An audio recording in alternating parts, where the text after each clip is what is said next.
T'es-tu déjà demandé comment faire en sorte que quelqu'un pense constamment à toi, qu'il te manque sans avoir besoin de dire un seul mot? Dans un monde où l'attention semble être partout, sauf là où nous le voulons, il existe un pouvoir subtil et efficace dans l'art d'impacter l'esprit de quelqu'un par ton absence et non par ta présence. Aujourd'hui, tu découvriras comment le silence, le mystère et ta propre estime de soi peuvent être des outils bien plus puissants que n'importe quel discours. Parce que parfois, la véritable connexion ne réside pas dans ce que tu dis, mais dans ce que tu inspires. Reste avec moi, car cette connaissance pourrait complètement changer la manière dont tu te mets en relation avec les autres. Avant de commencer, je veux que tu prennes un moment pour écrire cette phrase puissante dans les commentaires. Ma priorité, c'est moi. Fais-le maintenant, comme un engagement envers toi-même, comme une déclaration que tu choisis de te mettre en priorité dans ta vie, peu importe les circonstances. Écris cette phrase et commence à prendre le contrôle de ton chemin dès aujourd'hui. Allez, laisse-la dans les commentaires et montre que tu es prêt à mettre ta paix et ta valeur au-dessus de tout. Numéro 1. Surmonter le mythe du grand amour. L'amour que tu ressens en ce moment peut te sembler insurmontable, comme s'il était unique dans ta vie, mais ce sentiment n'est qu'une illusion créée par tes émotions. Si tu regardes honnêtement ton passé, tu découvriras que tu as déjà ressenti quelque chose de similaire avant, avec d'autres personnes, à d'autres moments. Tu pensais que cet amour était unique, et quand il a pris fin, tu as aussi cru que tu ne pourrais jamais aimer de la même manière. Pourtant, te voilà ici, vivant, ayant surmonté ces moments et avec la capacité intacte d'aimer à nouveau. Cela prouve qu'aucun amour n'est absolument unique ou irremplaçable, aussi profond et spécial qu'il puisse paraître dans le présent. La vie, comme tout dans la philosophie stoïcienne, est un flux constant de changements, et l'amour n'est pas une exception. Lorsque nous comprenons que chaque relation est temporaire et que l'amour que nous ressentons pour quelqu'un n'est pas une exception à cette règle, nous libérons une charge émotionnelle inutile. L'amour ne perd pas de valeur en n'étant pas éternel. Au contraire, c'est sa transitoire qui lui donne sa signification. Le stoïcisme nous invite à accepter cette réalité, non pas avec cynisme, mais avec gratitude pour les expériences vécues. Chaque amour qui a traversé ta vie a laissé des leçons, des souvenirs et une croissance personnelle qui t'a façonné jusqu'à ce moment. Penser que cet amour est unique ou qu'il ne peut pas être remplacé ne fait que perpétuer la souffrance et nous éloigne de notre capacité à accepter l'inévitable. L'une des armes les plus puissantes pour surmonter ce mythe est la réflexion. Prends un moment pour te rappeler les personnes que tu as aimées dans le passé. Peut-être qu'à ce moment-là, tu pensais qu'elles étaient le centre de ton monde, que sans elles, tu ne pourrais pas aller de l'avant. Mais tu l'as fait. Tu as trouvé la force de guérir, de te reconstruire et de retrouver la joie. La douleur que tu as ressentie n'était pas éternelle, bien qu'elle ait semblé l'être à l'époque. Cet exercice n'est pas destiné à minimiser l'amour actuel, mais à te rappeler que tu es plus fort que tu ne le penses et que la souffrance que tu ressens maintenant est aussi temporaire. La douleur de ne pas être réciproquement aimé ou de perdre quelqu'un que tu aimes peut sembler être un fardeau insupportable, mais le stoïcisme nous rappelle que la douleur ne provient pas de l'événement lui-même, mais de la manière dont nous l'interprétons. Si tu vois cette situation comme une perte définitive, la souffrance sera beaucoup plus grande. Mais si tu acceptes que cette expérience fasse partie du cycle de la vie, tu trouveras la paix. Les stoïciens insistent sur le fait que nous ne devons pas dépendre de l'extérieur pour notre bonheur. Une relation, aussi importante soit-elle, ne doit pas être la source principale de notre bien-être. La véritable force vient de la culture de notre intérieur, de la construction d'une vie riche et significative par nous-mêmes. Le temps, bien qu'il soit souvent sous-estimé, est un allié puissant. Les blessures qui te semblent maintenant ouvertes et insupportables commenceront à se refermer avec les jours, les semaines et les mois. La patience est la clé. En attendant, concentre-toi sur toi-même, sur tes passions, sur tes objectifs. Redirige l'énergie que tu as investie dans cette relation vers ta propre croissance. Ce faisant, non seulement tu soulageras ta souffrance, mais tu te prépareras à recevoir de nouveaux amours, plus en accord avec toi-même, avec ce que tu es aujourd'hui, avec ce que tu es destiné à devenir. Chaque relation a son but, mais aucune ne définit ta valeur en tant que personne. Penser que cet amour est unique, c'est oublier tout ce que tu as déjà réussi à surmonter auparavant. Ne t'accroche pas à l'idée que sans cette personne, tu ne pourras pas avancer. Pour être heureux, tu es la source de ton bonheur, et l'amour qui viendra sera un reflet de la force que tu construis dans ce processus.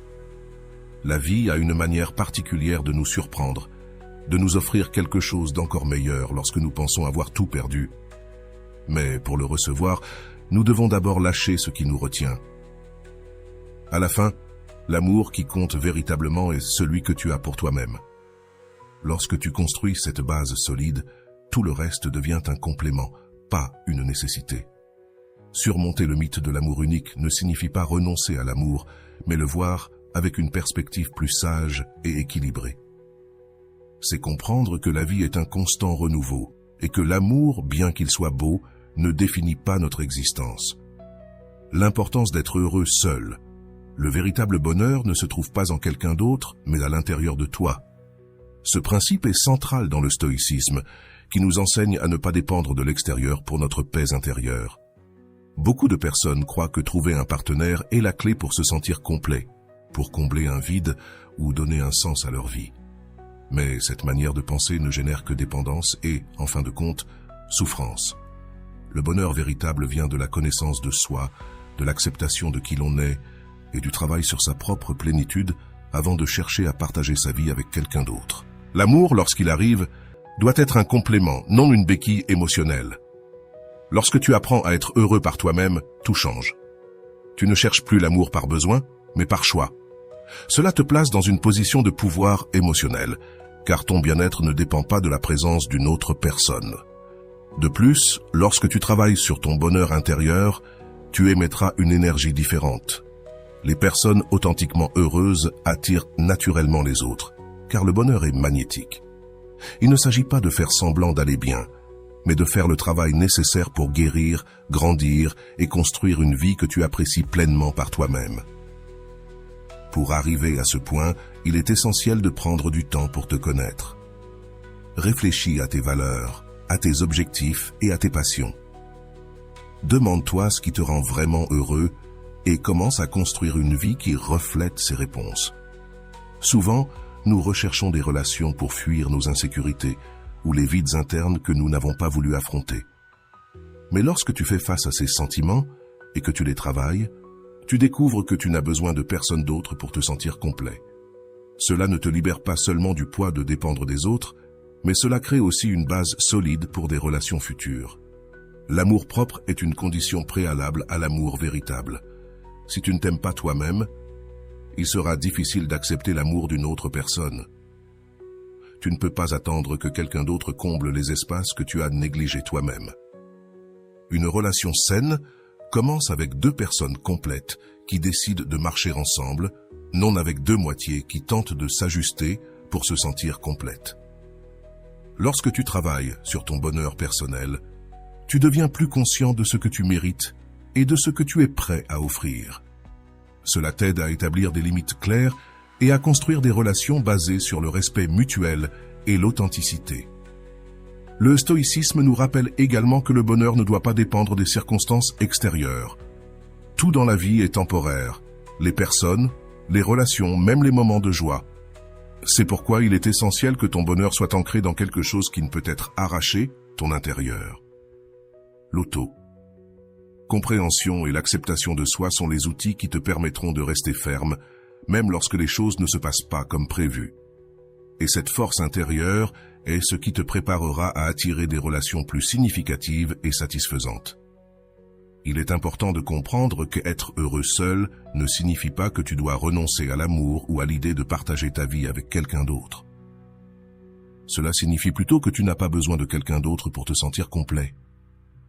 Lorsque tu arrives à ce point, les relations que tu construiras seront plus authentiques, car elles ne seront pas basées sur la nécessité, mais sur le choix. De plus, tu attireras des personnes qui se trouvent également dans un lieu de plénitude émotionnelle, ce qui augmentera les chances de créer une connexion réelle et durable. En fin de compte, le bonheur intérieur est la base de tout. C'est ce qui te permet d'affronter les hauts et les bas de la vie avec sérénité et ce qui te prépare à recevoir ce que tu mérites vraiment. Être heureux n'est pas un état permanent, C'est un processus continu de découverte de soi et de croissance. Mais c'est un processus qui en vaut la peine, car il te libère de la dépendance émotionnelle et te permet d'expérimenter l'amour depuis un lieu de liberté et d'authenticité. Lorsque tu es heureux avec toi-même, tu ne te transformes pas seulement. Tu transformes aussi la qualité des relations que tu attires. Et c'est cela, la véritable essence de vivre pleinement. Avant d'aller loin, je te serais reconnaissant si tu mets un j'aime à la vidéo, cela m'aiderait à continuer de diffuser cette philosophie. Si tu n'es pas encore abonné, je te recommande de t'abonner et d'activer la cloche pour ne manquer aucune vidéo. Numéro 3. Le jeu du mépris. Le mépris, lorsqu'on l'expérimente dans une relation, peut déclencher un cycle émotionnel qui nous pousse à nous obséder sur celui qui nous ignore. Soudainement, le désintérêt de cette personne semble accroître sa valeur à nos yeux, et nous commençons à remettre en question notre propre mérite, nous demandant ce que nous avons fait de mal ou pourquoi nous ne sommes pas suffisants. Mais cela n'a rien à voir avec ta valeur en tant que personne, c'est une illusion créée par ton esprit. Le stoïcisme nous enseigne que notre valeur ne doit pas dépendre de l'approbation des autres, et encore moins de ceux qui choisissent de nous ignorer ou de nous traiter avec dédain. Ne tombe pas dans ce jeu de recherche de validation, car il t'emprisonne dans une dynamique toxique qui te détourne de ta paix intérieure.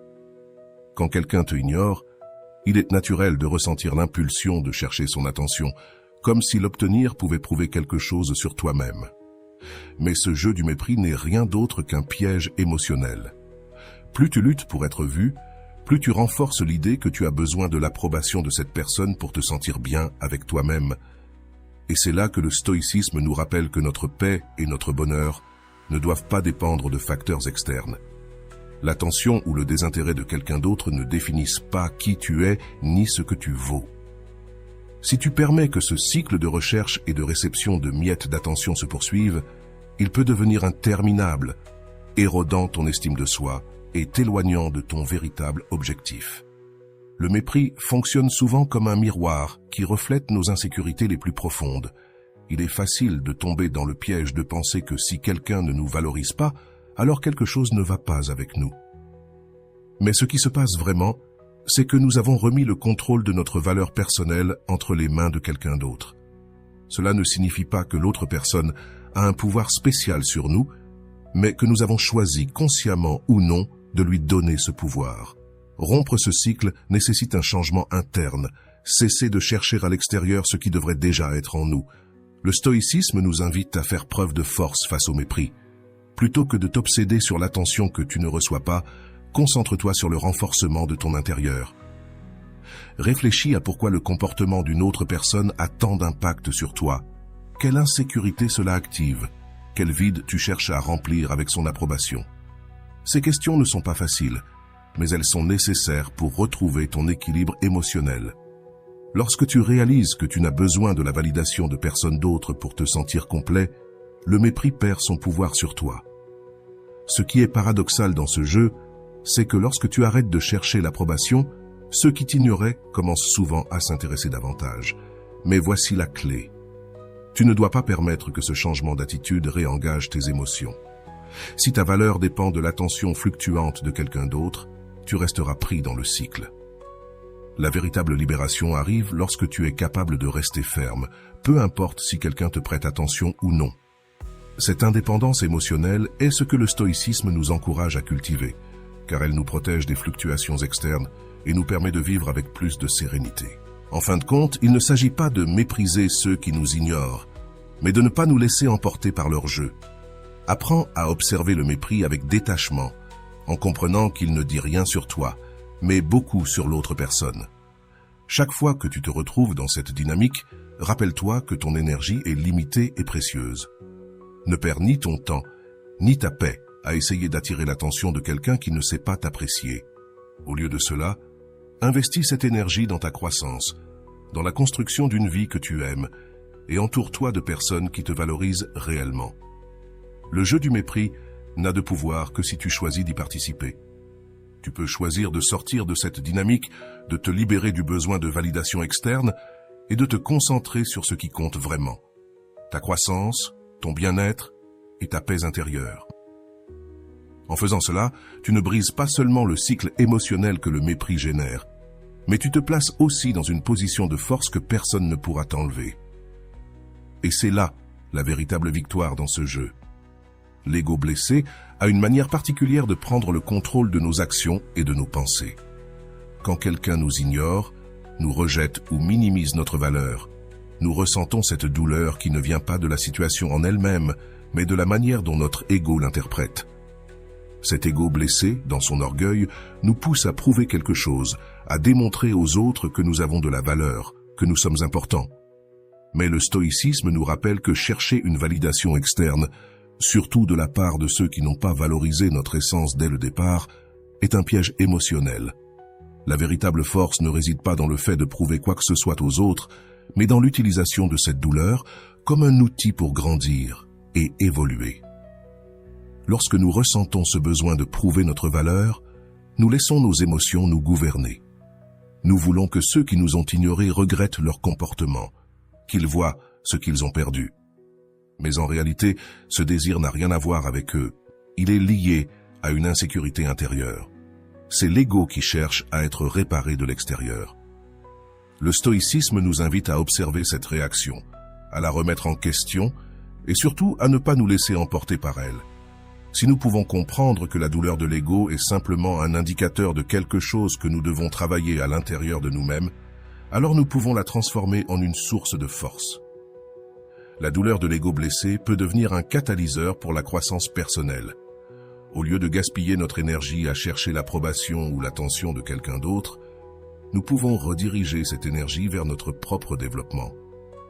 Demande-toi quelles sont les sphères de ta vie que tu pourrais renforcer pour te sentir plus en confiance. Quelles compétences, connaissances ou valeurs pourrais-tu cultiver pour que ta confiance ne dépende pas des opinions des autres? Cette approche ne t'aidera pas seulement à guérir, mais elle te conduira aussi à un endroit de plus grande autocompréhension et de résilience. Le stoïcisme nous enseigne que ce que les autres pensent ou font échappe à notre contrôle.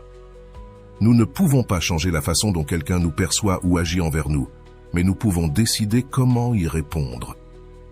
Plutôt que de réagir impulsivement, utilise ce moment de souffrance pour pratiquer l'introspection. Observe la douleur sans jugement, reconnais son origine et demande-toi quelles leçons tu peux tirer de cette expérience. Chaque défi émotionnel est une occasion de te renforcer, d'en apprendre davantage sur toi-même et de développer la capacité de rester calme face aux adversités. Quand nous réussissons à voir l'ego blessé comme une opportunité plutôt qu'une menace, quelque chose de puissant se produit. Nous cessons d'agir depuis l'orgueil et commençons à agir depuis la sagesse.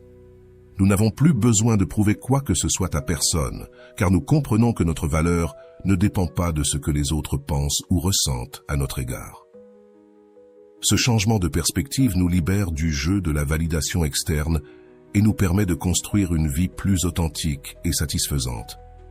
L'ego n'est pas intrinsèquement mauvais, il peut même être un outil puissant lorsque nous le gérons correctement. Il est le signe que quelque chose nous importe, qu'il y a des domaines où nous pouvons évoluer. Mais l'ego ne doit pas être notre maître, mais notre élève. En travaillant sur notre intérieur, nous pouvons transformer l'impulsion de vengeance ou de démonstration en un moteur pour devenir une meilleure version de nous-mêmes. C'est là la véritable victoire. Le pouvoir du stoïcisme, convertir la douleur en sagesse, la blessure en force et l'ego en un allié pour la croissance. Ne te laisse pas piéger par la nécessité de prouver quoi que ce soit au lieu d'agir impulsivement pour guérir un ego blessé. Utilise cette douleur comme un guide pour réfléchir et améliorer. Le véritable triomphe ne réside pas dans le fait de faire en sorte que quelqu'un se repente, mais dans la construction d'une vie qui reflète ta véritable essence. Une vie qui ne dépend pas des opinions ou des actions des autres. Lorsque tu prends le contrôle de ton ego et choisis de grandir au lieu de réagir, tu deviens une personne plus forte, plus sereine et plus complète.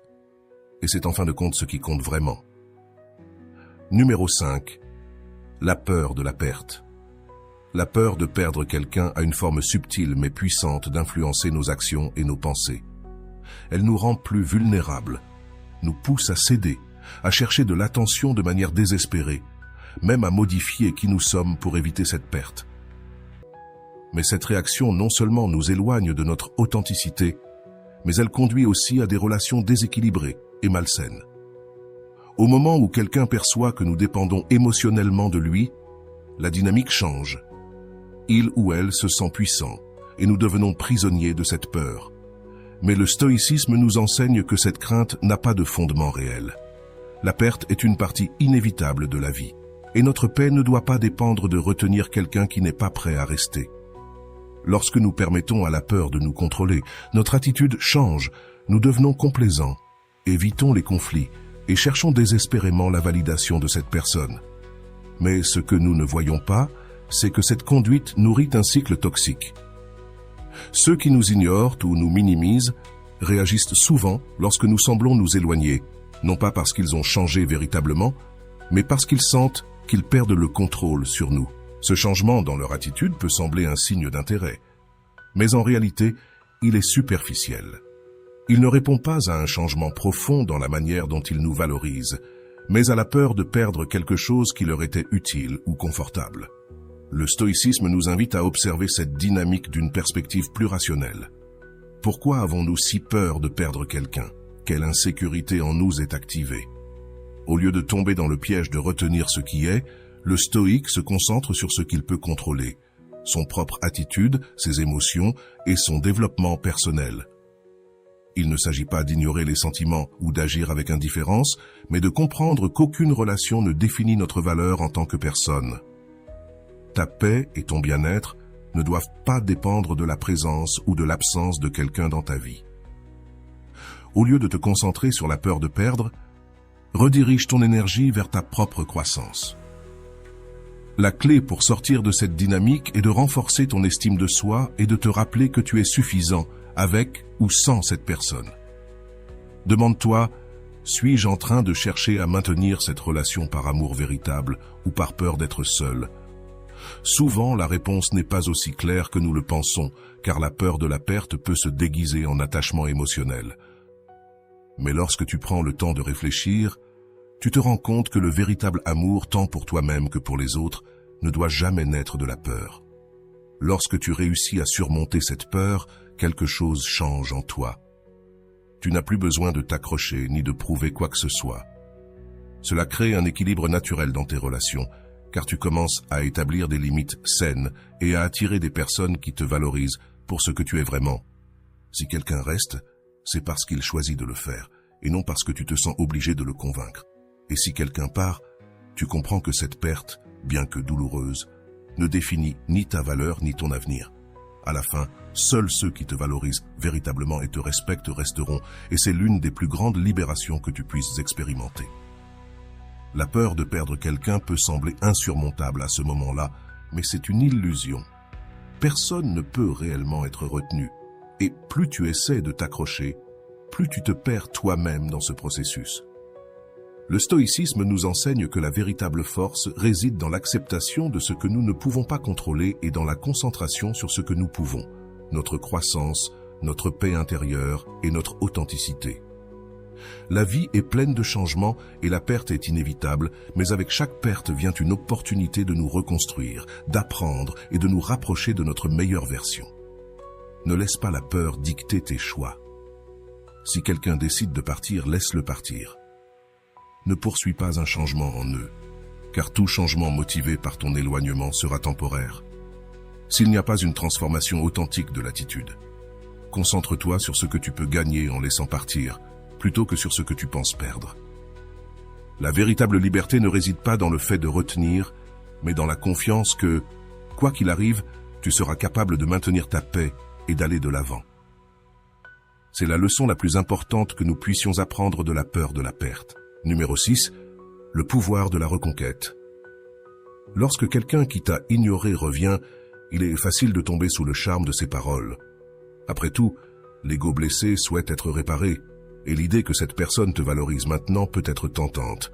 Cependant, le stoïcisme nous enseigne à ne pas nous laisser emporter par les émotions du moment, mais à évaluer les situations avec clarté et rationalité. Il est crucial de te demander pourquoi cette personne revient.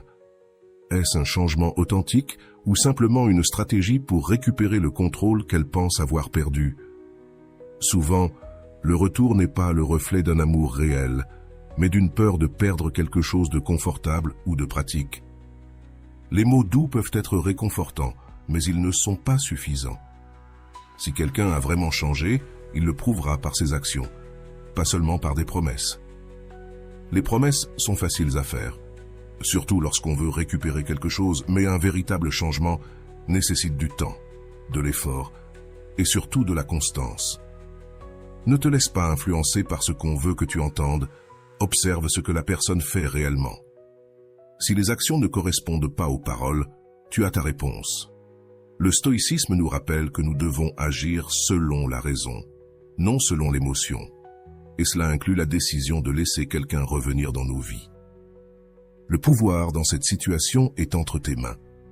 Lorsque quelqu'un qui t'a ignoré revient, il ne s'agit pas de savoir si cette personne a le contrôle, mais de déterminer si cette relation mérite une seconde chance. Pas parce que tu as besoin de prouver quelque chose, mais parce que tu comprends ta propre valeur. La reconquête ne doit pas être un processus unilatéral où tu acceptes tout ce qui t'est offert sans le remettre en question. Tu décides des conditions, et ces conditions doivent être basées sur le respect, la confiance et une preuve claire de changement. Si ces bases ne sont pas présentes, il est préférable de ne pas compromettre ta paix pour quelqu'un qui n'est pas prêt à offrir la même chose.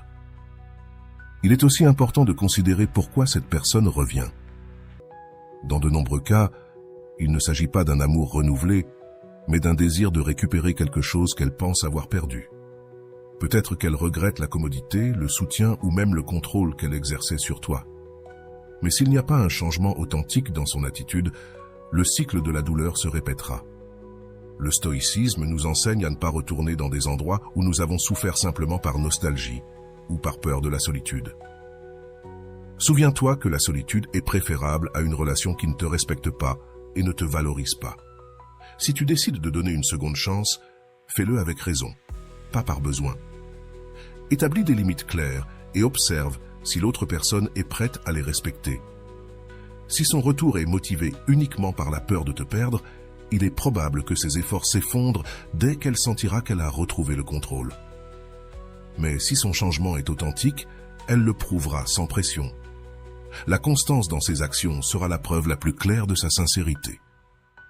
C'est ici que le stoïcisme devient un outil inestimable, t'aidant à garder ton calme et ta clarté dans des situations émotionnellement chargées.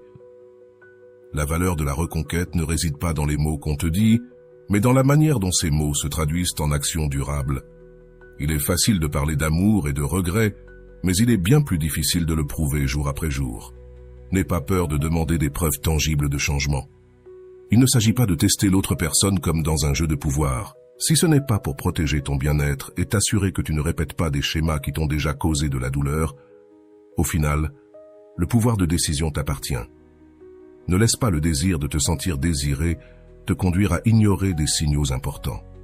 Prends le temps de réfléchir, d'analyser si cette personne apporte vraiment quelque chose de positif à ta vie. Et si tu décides que ce n'est pas le cas, rappelle-toi que tu as le droit de fermer cette porte sans culpabilité.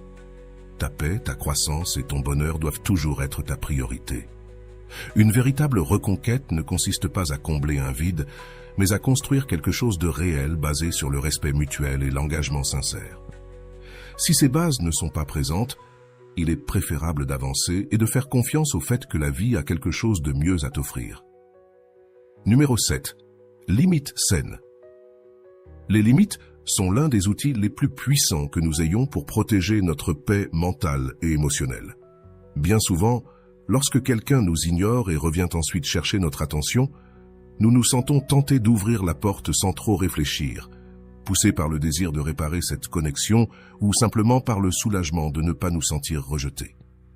Mais le stoïcisme nous enseigne que notre paix doit être la priorité et que cette paix se construit en établissant des limites claires et fermes dans nos relations. Sans limite, nous permettons aux autres de prendre un contrôle injuste sur nos émotions et notre vie. Établir des limites n'est ni un acte égoïste ni cruel, c'est un acte d'amour-propre. C'est décider ce qui est acceptable pour toi et ce qui ne l'est pas, et t'assurer que ces lignes ne soient pas franchies. Cela ne signifie pas imposer des règles rigides aux autres, mais communiquer clairement tes besoins et rester ferme sur ceux-ci. Lorsque quelqu'un qui t'a ignoré revient chercher ton attention, il est important d'évaluer s'il est prêt à respecter les limites dont tu as besoin pour maintenir une relation équilibrée. S'il n'est pas disposé à le faire, son retour n'est pas un signe de changement véritable, mais une tentative de reprendre une place dans ta vie sans s'engager à offrir quelque chose de mieux. Le stoïcisme nous rappelle que nous ne pouvons pas contrôler les actions des autres, mais que nous pouvons contrôler notre réponse à leurs actions. Définir ce qui est acceptable pour toi est un acte de clarté intérieure, une reconnaissance de ta valeur et de ce dont tu as besoin pour préserver ton bien-être. Les limites saines ne protègent pas seulement ta paix, elles établissent également une norme pour ceux qui choisissent de rester dans ta vie. Si quelqu'un te valorise réellement, il ne verra pas tes limites comme une barrière, mais comme un guide pour construire une relation plus respectueuse et consciente. Sans limite, nous courons le risque de tomber dans des relations déséquilibrées où nos besoins sont relégués au second plan et notre énergie est consommée à essayer de satisfaire les autres. Cela ne nous épuise pas seulement, mais perpétue également des cycles de relations toxiques. Lorsque nous permettons à quelqu'un de franchir nos limites de manière répétée, nous envoyons le message que nos émotions et notre paix n'ont pas d'importance, et cela nourrit une dynamique malsaine. Mais lorsque nous établissons et maintenons ces limites, nous prouvons que nous nous valorisons suffisamment pour ne pas accepter moins que ce que nous méritons. Maintenir des limites n'est pas toujours facile, surtout lorsque tu fais face à quelqu'un qui sait comment jouer avec tes émotions. Il peut être tentant de céder, surtout si cette personne te promet de changer ou te couvre de belles paroles. Mais c'est ici que le stoïcisme t'invite à rester ferme et rationnel. Observe ses actions, pas seulement ses paroles. Respecte-t-il tes limites? Est-il prêt à prouver par des faits qu'il valorise ton temps, ton énergie et ta présence? Si la réponse est non, alors cette personne n'a pas sa place dans ta vie, et c'est ta responsabilité de t'assurer que ces limites sont respectées. Les limites saines ne protègent pas seulement ton bien-être, mais aussi dans le ton des relations que tu veux construire. Elles sont une déclaration de ce que tu mérites et de ce que tu es prêt à accepter. Lorsque tu respectes tes propres limites, tu attires des personnes qui les respecteront également et, ce qui est encore plus important, tu restes fidèle à toi-même, évitant de retomber dans des schémas que tu sais qui ne fonctionnent pas. Cet engagement envers toi-même renforce non seulement tes relations, mais il élève aussi ta confiance et ta sécurité intérieure concernant qui tu es et ce dont tu as besoin pour être heureux. La clé est d'être cohérent. Il ne suffit pas d'établir des limites une fois. Tu dois les maintenir, même lorsque cela devient inconfortable ou difficile. Cela demande de la force, mais c'est une force qui se cultive avec de la pratique et une attention claire à ce qui compte vraiment. Ta paix, ton bien-être et ta croissance personnelle. N'aie pas peur d'établir des limites. Elles ne sont pas un mur qui sépare, mais un pont qui permet de construire des relations plus authentiques et respectueuses. Et si quelqu'un ne peut pas accepter ses limites, c'est un signe qu'il n'est pas prêt à faire partie de ta vie. En fin de compte, les limites ne protègent pas seulement ta paix. Elles sont aussi une forme d'amour-propre et de respect envers toi-même. Elles te permettent de prendre des décisions conscientes, de choisir avec qui tu partages ton énergie et d'éviter de tomber dans des dynamiques qui t'épuisent. Maintiens tes limites avec fermeté et confiance, car en le faisant, tu protèges non seulement ton bien-être, mais tu ouvres aussi la porte à des relations plus équilibrées, authentiques et enrichissantes. Numéro 8. Attachement et liberté. L'attachement émotionnel est un piège qui nous pousse à dépendre des autres pour nous sentir complets. Il nous fait croire que, sans cette personne, notre bonheur est compromis, que notre vie perd son sens. Mais cette dépendance est une illusion créée par nos insécurités et par l'idée que nous avons besoin de quelque chose d'extérieur pour être pleinement épanouis. Le stoïcisme nous enseigne que la véritable liberté vient de l'intérieur, d'apprendre à être heureux par nous-mêmes, sans être émotionnellement attachés à l'attention, à la validation ou à la présence de quelqu'un d'autre. La liberté émotionnelle n'est pas seulement possible, elle est essentielle pour vivre une vie équilibrée et authentique. Lorsque tu es émotionnellement attaché à quelqu'un, tes actions et tes pensées sont conditionnées par sa présence ou son absence. Si cette personne est proche, tu te sens soulagé. Si elle s'éloigne, tu ressens de l'anxiété et de la peur. Ce cycle perpétue un état de vulnérabilité qui te rend dépendant de quelque chose que tu ne peux pas contrôler, les décisions, émotions et actions de l'autre personne. Mais la réalité, c'est que rien ni personne n'a le pouvoir de combler un vide intérieur que tu n'as pas décidé de guérir par toi-même. L'attachement n'est pas de l'amour. C'est une forme d'esclavage émotionnel qui limite ta capacité à être réellement libre et authentique. Se libérer de l'attachement émotionnel commence par un changement de perspective. Au lieu de chercher chez les autres ce que tu sens qu'il te manque, redirige ton énergie vers ta propre croissance. Demande-toi, quelles sont les zones de ma vie que je néglige parce que je suis trop concentré sur cette relation? Peut-être est-ce ta santé émotionnelle, tes passions, tes objectifs personnels. En travaillant sur ces aspects, non seulement tu renforces ton estime de toi, mais tu te rends aussi compte que tu n'as pas besoin de dépendre de quelqu'un pour te sentir complet. Ce processus n'est pas facile, mais il est libérateur.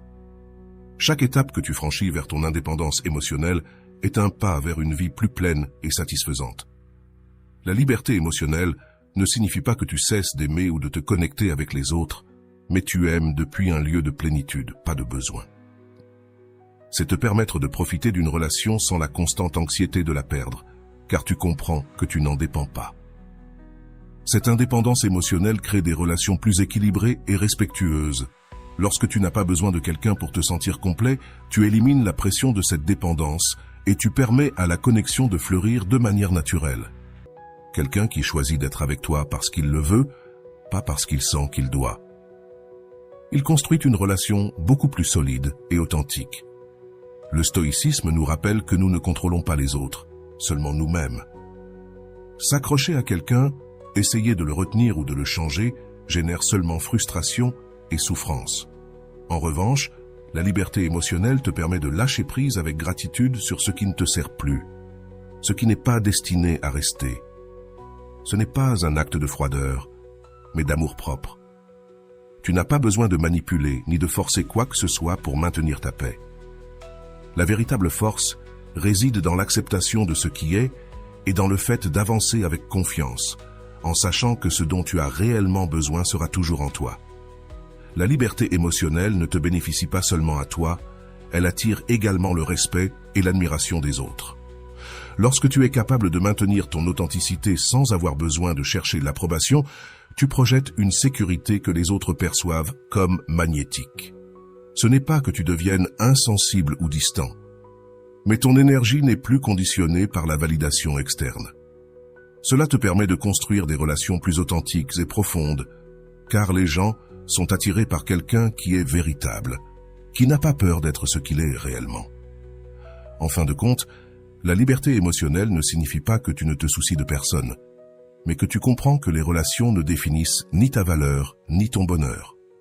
Aimer depuis la liberté est bien plus puissant que d'aimer depuis l'attachement, car cela te permet de profiter pleinement de la connexion sans peur de la perdre. Cela te libère du poids de dépendre de quelqu'un d'autre pour te sentir complet, et cela t'ouvre un monde de possibilités où tu peux grandir, aimer et vivre avec authenticité et sérénité. Numéro 9, les schémas toxiques. Les relations, bien que remplies d'émotions et de moments significatifs, se transforment souvent en un terrain où nous répétons des schémas nuisibles sans même nous en rendre compte. Nous nous retrouvons pris dans des cycles émotionnels qui semblent inévitables, comme si nous étions destinés à vivre les mêmes histoires avec différentes personnes. Ce n'est pas une coïncidence, c'est le résultat du fait de ne pas identifier les schémas toxiques que nous portons avec nous, qui souvent prennent racine dans nos insécurités, nos peurs et nos blessures non résolues. Non, le stoïcisme nous enseigne à observer ces comportements avec clarté, à réfléchir sur eux et surtout à passer à l'action pour rompre avec ce qui nous éloigne de notre paix intérieure. Les schémas toxiques dans les relations commencent souvent par la recherche constante de validation. Nous cherchons à ce que l'autre personne confirme notre valeur, qu'elle nous donne l'attention qui nous manque, qu'elle comble des vides que nous n'avons pas travaillés en nous-mêmes. Cela crée un déséquilibre où notre bonheur dépend de la façon dont l'autre agit ou réagit. Mais cette dépendance n'est pas de l'amour, c'est une forme d'esclavage émotionnel.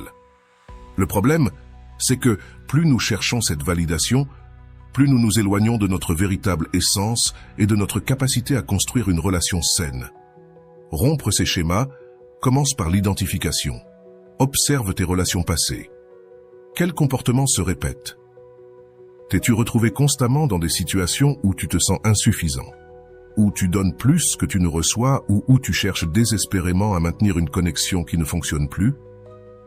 Ces dynamiques ne sont pas des coïncidences, elles sont le reflet de la façon dont nous nous rapportons à nous-mêmes. Si nous ne nous valorisons pas, si nous ne travaillons pas sur notre estime de soi et notre paix intérieure, nous attirerons inévitablement des relations qui reflètent ces carences. Le stoïcisme nous invite à prendre la responsabilité de ces cycles. Il ne s'agit pas de blâmer l'autre personne ni de se victimiser, mais de comprendre que tu as le pouvoir de changer comment tu réagis et ce que tu permets dans ta vie. Ce changement ne se fait pas du jour au lendemain, mais il commence par de petits pas, comme établir des limites claires, dire non quand quelque chose ne correspond pas à tes valeurs et apprendre à reconnaître quand une relation est basée sur la dépendance plutôt que sur le respect mutuel. Ces limites ne protègent pas seulement ton bien-être, elles envoient aussi un message clair. Tu valorises ta paix et tu n'es pas prêt à la compromettre pour des schémas qui ne fonctionnent déjà plus. Une fois que tu commences à rompre avec ces schémas, il est possible que tu ressentes de l'inconfort. Nous sommes habitués à certains comportements et les changer peut sembler un défi. Comme une perte, mais cette incommodité fait partie du processus de croissance, c'est le prix que nous payons pour nous libérer des dynamiques qui nous ont maintenus prisonniers. Le stoïcisme nous rappelle que le changement n'est pas toujours agréable, mais qu'il vaut toujours la peine si cela nous rapproche d'une vie plus équilibrée et significative.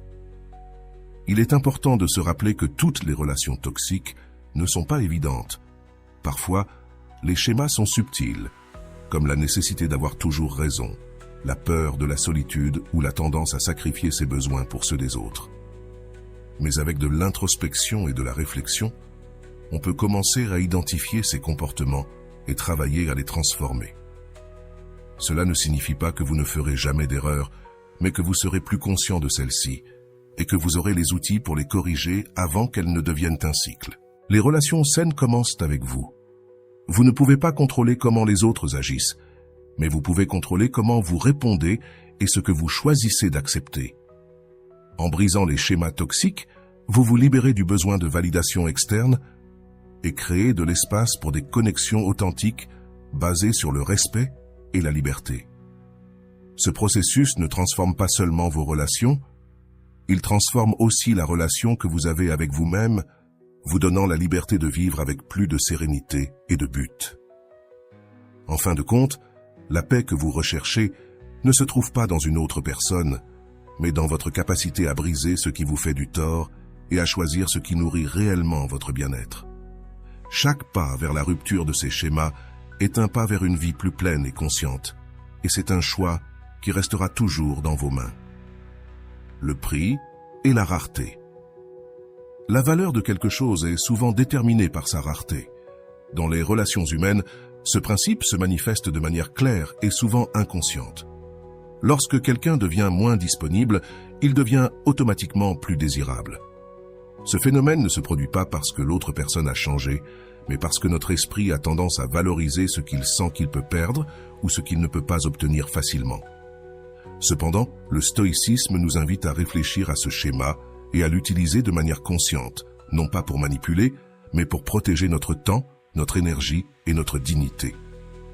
Lorsque vous êtes constamment disponible pour quelqu'un, vous envoyez parfois, sans le vouloir, le message que votre temps et votre présence sont garantis. Mais ce qui est perçu comme garanti tend à être sous-estimé. Cela ne signifie pas que vous devez jouer à des jeux ou feindre l'indifférence, mais que vous devez valoriser votre propre espace et apprendre à ne pas le donner de manière indéfinie. La rareté de votre attention et de votre énergie n'est pas un acte d'égoïsme, mais d'amour-propre. En prenant le temps de prendre soin de vous-même et de respecter vos propres besoins, non seulement vous vous renforcez, mais vous apprenez aussi aux autres à vous valoriser davantage. Il est important de comprendre qu'il ne s'agit pas de disparaître ou d'ignorer les autres, mais de trouver un équilibre. Lorsque vous êtes toujours disponible, vous risquez de vous perdre dans la dynamique qui consiste à prioriser les autres au détriment de vous-même. Cela non seulement épuisera votre énergie, mais créera aussi une relation déséquilibrée où l'autre suppose que vous serez toujours là, peu importe les circonstances. En vous permettant d'être moins accessible, vous récupérez le contrôle sur votre temps et vos émotions. Ce changement ne profite pas seulement à votre bien-être, il envoie aussi un message clair. Votre temps et votre présence sont précieux. La paradoxale rareté, c'est que, en devenant moins accessible, les gens ont souvent tendance à vous valoriser davantage. Cela se produit parce que l'esprit humain tend à apprécier ce qu'il craint de perdre. Lorsque vous n'êtes plus constamment disponible, l'autre prend conscience de la valeur de votre présence, mais ce phénomène ne doit pas être utilisé comme une tactique manipulatrice. La véritable leçon ici est qu'en priorisant et en prenant soin de vous-même, en établissant des limites claires, vous cultivez naturellement des relations plus équilibrées et respectueuses.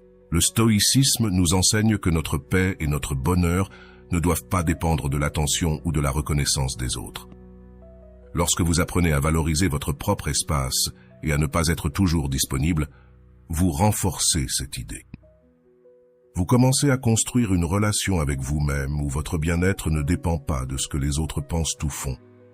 Cette indépendance émotionnelle ne vous apporte pas seulement de la liberté, elle vous rend également plus attirant pour ceux qui apprécient vraiment une connexion authentique et équilibrée.